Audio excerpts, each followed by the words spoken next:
अस्सलाम वालेकुम, welcome back to my YouTube channel.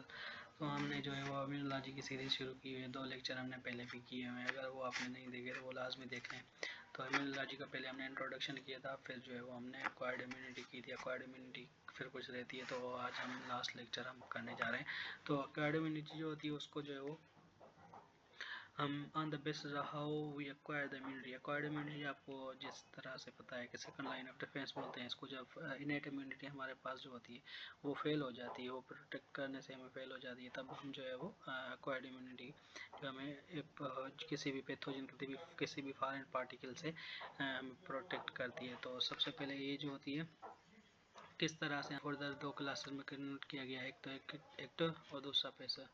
तो उसको आगे हम देखते हैं कि एक एक्टिव इम्यूनिटी जो होती है वो उसको जो है वो एक्टिव एक्वायर्ड इम्यूनिटी जो होती है वो immunity produce by the body itself.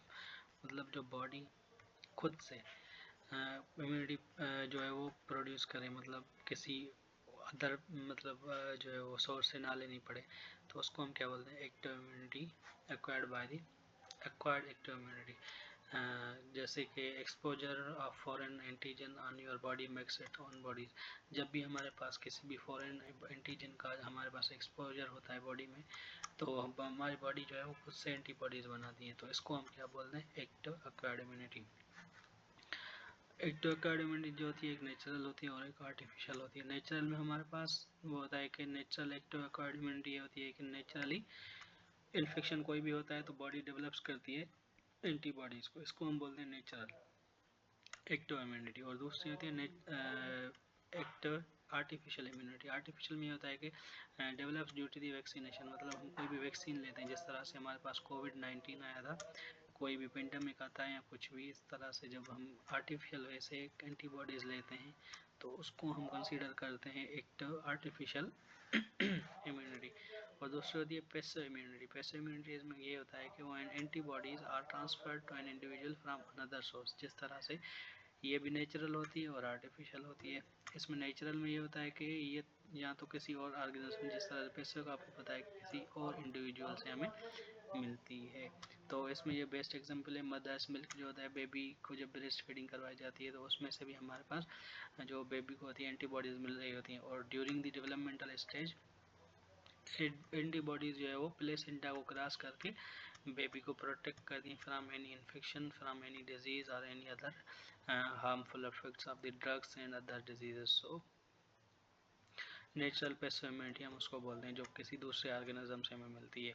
और आर्टिफिशियल पैसिव इम्यूनिटी में जिस तरह से हम प्रीमेड एंटीबॉडीज लेते हैं, जिस तरह से टेटनस की हम जो है वो वैक्सीनेशन करवाते हैं, रेबीज़ की वैक्सीनेशन करवाते हैं, कोविड की वैक्सीनेशन करवाते हैं, तो ये सारी चीज़ें जो है वो पैसिव आर्टिफिशियल किसी मतलब डायरेक्ट जो है बॉडी डेवलप नहीं कर रही। इसमें भी नेचुरल में भी ये भी जो है वो किसी और मतलब मदर से जो है वो फीटस में जा रहा है या मदर से बेबी में जा रही है, एंटीबॉडीज जा रही है, तो इसको हम नेचुरल पैसिव इम्यूनिटी बोलेंगे।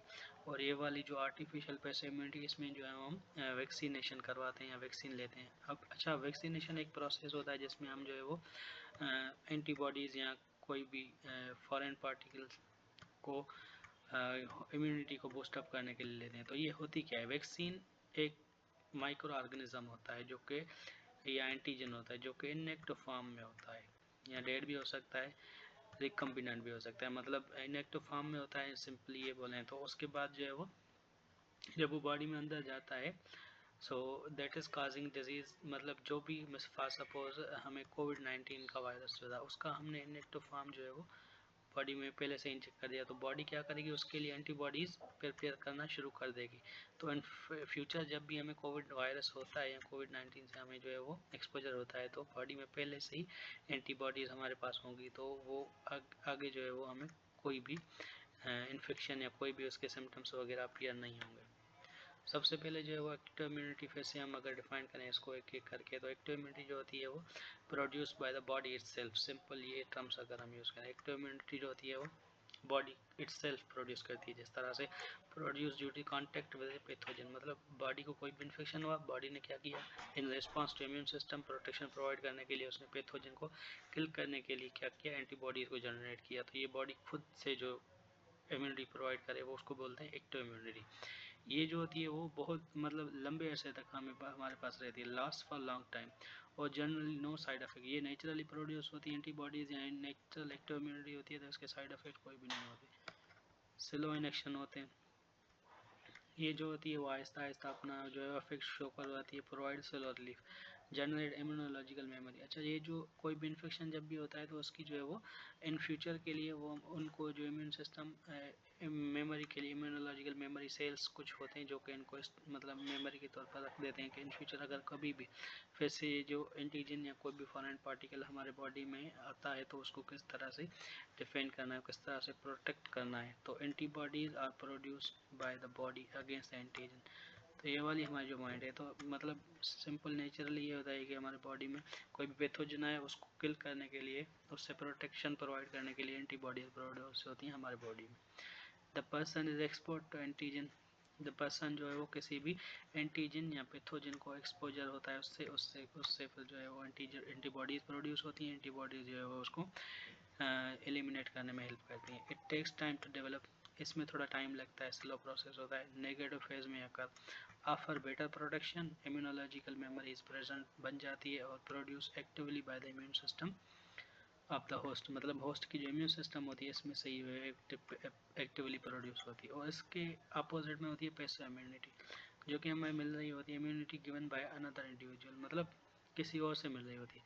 Produce with antibodies obtain directly, मतलब ये हम तब कह सकते हैं कि जैसा कि मतलब कोई भी हमें इन्फेक्शन हो गया है या इन्फेक्शन होने से पहले ही अगर हम प्रिकॉशनरी एंटीबॉडीज ले रहे हैं ताकि हम इन फ्यूचर अगर कभी उससे वायरस से या किसी भी बैक्टीरिया किसी भी इन्फेक्शन से सामना होता है, एक्सपोजर होता है, तो उससे हम टैकल कर सकें, उससे हम अपनी प्रोटेक्शन ले सकें। तो ये जो है कुछ दिनों के लिए होती है, फॉर फ्यू डेज और मंथ और year, may cause the side effect, इसके साइड इफेक्ट्स भी होते हैं। और ये फास्ट इन एक्शन होती है, जल्दी जो है वो अपना एक्शन शो करती है। प्रोवाइड इमीडिएट रिलीफ, जल्दी जल्दी अपना एक्शन शो करवाती है। जिस तरह से रेबीज वायरस होता है, जब भी जो डॉग के काटने की वजह से जो है वो उसके वायरस उसमें समझा जाता है, उसमें जो है वायरस होता है, तो उससे मतलब लेने के लिए हम जो है वो रेबीज़ का वैक्सीनेशन करवाते हैं। Does not generate immunological memory, इसकी कोई भी इम्यूनोलॉजिकल मेमोरी नहीं होती, passive immunity. Antibodies are obtain from another source, इसका बेस्ट एग्जांपल है मदर से जो है वो ड्यूरिंग ब्रेस्ट फीड जो बेबी को एंटीबॉडीज ट्रांसफ़र हो रही होती हैं, तो वो जो है उसको शॉर्ट टाइम प्रोटेक्शन प्रोवाइड करती हैं फ्रॉम एनी हार्मफुल सब्जेक्ट और एनी पैथोजेंस और एनी लाइक फॉरेन पार्टिकल्स। सो ये the person is not export antigen, इसमें ये होता है कि कोई जो पर्सन एंटीबॉडीज ले रहा होता है वो किसी भी पैथोजन या एंटीजन का सामना नहीं करता। In PESA, it is used when immune response has no chance of being faster. No negative phase occur. It offers inferior protection. Immunological memory is absent. Main ये दो चार बातें हैं जो कि दूसरे मतलब इंडिविजुअल से हमें मिलती है और इसकी कोई भी मेमोरी नहीं होती। इन पैसे immune system does not participate, इसमें इम्यून सिस्टम भी पार्टिसिपेट नहीं करता, हमें डायरेक्टली जो है वो हमें एंटीबॉडीज मिल रही होती है जिस तरह से वैक्सीनेशन और medicine. So types of acquired immunity, एक तो होती है प्राइमरी और सेकेंडरी। प्राइमरी वो होती है जब हमें फर्स्ट टाइम कोई भी पैथोजन जो है वो हमें किसी भी पैथोजन से या किसी भी एंटीजन से एक्सपोजर होता है, तो उसका रिस्पांस जो होता है वो हमारे इम्यून सिस्टम का वो स्लोअर होता है और इतना स्ट्रॉन्ग भी नहीं होता। उसके बाद सेकेंडरी, जब दूसरी बार पैथोजन आता है, री एक्सपोज होता है हमारे इम्यून सिस्टम को, तब उसका रिस्पांस बहुत फास्ट होता है और स्ट्रॉन्ग भी होता है, जिस तरह से हमें इन्फेक्शन वगैरह से जो है वो कोई भी यानी कि डिसीज़ वगैरह से प्रोटेक्शन प्रोवाइड हो जाती है। तो उसमें ये होता है कि हमारे पास जब फर्स्ट टाइम कोई भी पैथोजन या एंटीजन आता है तो उसके दो सेल बन जा मतलब उसके जो है वो मेमोरी बन जाती है, मेमोरी सेल्स बन जाते हैं, मेमोरी टी सेल्स और मेमोरी बी सेल्स हमारे पास बन जाते हैं। और secondary immunity is often prevent the person from getting sick. Secondary immunity हमें इतनी प्रोटेक्शन प्रोवाइड करती है कि उसको जो है वो दूसरी बार अगर कोई इन्फेक्शन हो, मतलब कोई फॉरेन पार्टिकल आ भी जाता है तो उसको होस्ट को जो है उससे बीमार पड़ने से भी रोक मतलब पहले से ही इम्यूनिटी प्रोवाइड कर देती है। और reduce the severity of the illness, मतलब इलनेस होना ही नहीं देती, इतनी मतलब हमें जो है वो प्रोटेक्शन प्रोवाइड करती है। उसके बाद सेल्स होते हैं हमारे बॉडी के अंदर, इम्यून सिस्टम के अंदर, जो कि बहुत मेजर रोल अपना प्ले कर रहे होते हैं, जिस तरह से डेंड्राइटिक सेल्स, ये जो होते हैं हमारे पास, इनको बोलते हैं brain of the immune system. ये सेल जो होते हैं वो कैप्चर करते हैं और क्या करते हैं, कैप्चर करते हैं किसी भी बैक्टीरिया को, उसके बाद किल कर देते हैं।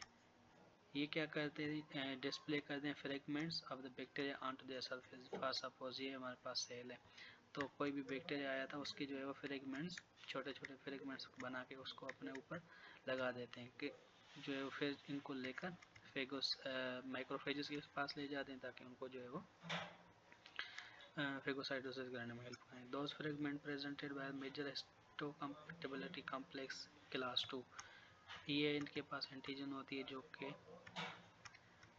किनके पास, डेंड्राइटिक सेल्स के पास, जो कि इनको अलग बनाती है। मतलब फॉरेन पार्टिकल्स को डिफरेंशिएट करने के लिए ये जो है वो हम ये जो बॉडी में इनके पास होती है तो इनको डिफरेंशिएट कर दिया। Also known as a presenter cells, इनको हम दूसरा नाम क्या बोलते हैं, डेंड्राइटिक सेल्स को प्रेजेंटा सेल्स भी बोलते हैं।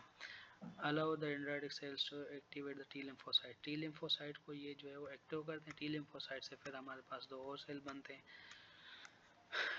सही। टी लिम्फोसाइट्स जो है without being attacked by the macrophages. Memory B cells, इनमें से मैंने आपको बताया कि दो सेल्स बनते हैं, एक होते हैं मेमोरी बी सेल और मेमोरी टी सेल्स। तो मेमोरी बी सेल जो होते हैं वो long term humoral immunity provide करते हैं। मैंने आपको दो टाइप्स बताई थी कि एक्वायर्ड इम्यूनिटी की जो होती है वो दो टाइप्स होती हैं, एक होती है ह्यूमोरल इम्यूनिटी और दूसरी होती है सेल मीडिएटेड इम्यूनिटी, सही है। तो ह्यूमरल इम्यूनिटी जो होती है वो हमें हमारे पास किससे मिलती है, हमारे पास बी सेल से मिलती है।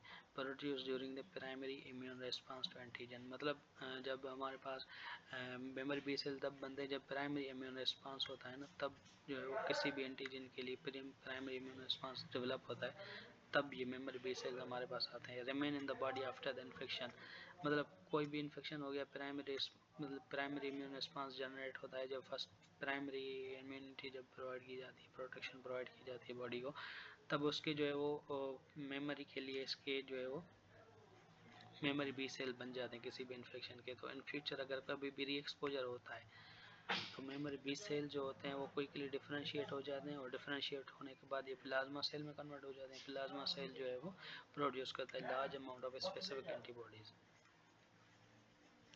उसके बाद प्रोवाइड रैपिड, मतलब जल्दी जल्दी ये जो है वो अपना रेस्पॉन्स शो करते हैं और सेकेंडरी इन्फेक्शन को, leading to faster clearance of the pathogen.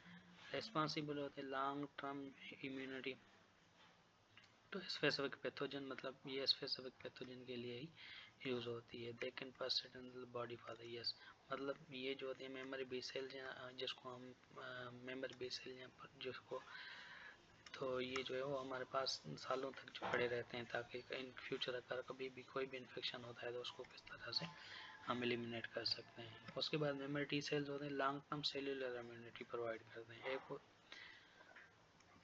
तो ये जो होते हैं produce during the primary immune response, ये भी प्राइमरी इम्यून रिस्पांस में ही हमारे पास जनरेट होते हैं। Response to an antigen, remain in the body after the infection is cleared, मतलब ये भी बॉडी में तब रहते हैं जब इन्फेक्शन खत्म हो जाए। उसके बाद जब डिफरेंशिएट होते हैं into various types of T cells, differentiate होना शुरू हो जाते हैं हमारे पास, including cytotoxic T cells and helper T sales.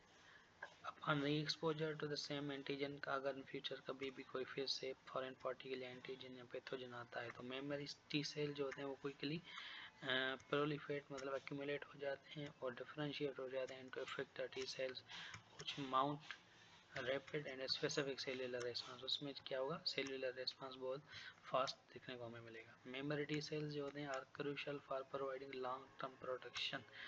Memory T cell क्या होते हैं, हमारे पास लॉन्ग टर्म प्रोटेक्शन करते हैं किसी भी पैथोजन से डेट इन्वेट द सेल, जो कि हमारे पास सेल को इन्वेट करता है। दे कैन रिकॉग्नाइज, ये इनका काम क्या होता है, मेमोरी टी सेल का रिकॉग्नाइज करते हैं किसी भी पैथोजन को, अगर पास्ट में कोई आया है तो उसको फिर एलिमिनेट करते हैं इन्फेक्टेड सेल को more efficiently during the secondary infection.